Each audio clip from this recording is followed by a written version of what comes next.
pays qui n'a pas encore résorbé les conséquences de la crise de 2015 fait face à une crise économique sans précédent.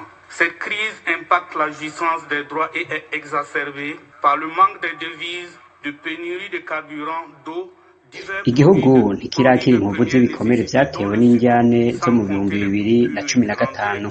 Gushika ubu igihugu kiri mu bibazo vy'ubutunzi bitari vyigere biboneka. Izo ngorane z'ubutunzi ziragira ingaruka ku bijanye n'umwidegemvyo wa buri muntu.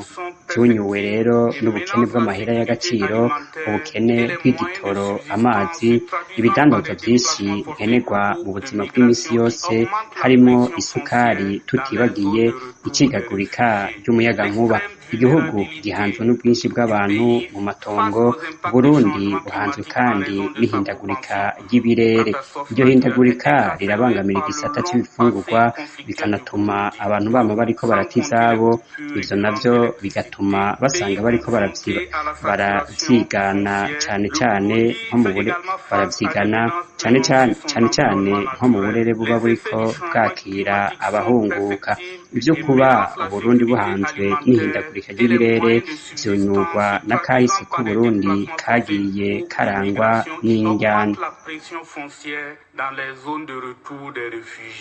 L'extrême vulnérabilité du pays face aux impacts des changements climatiques en raison de sa propension aux catastrophes naturelles.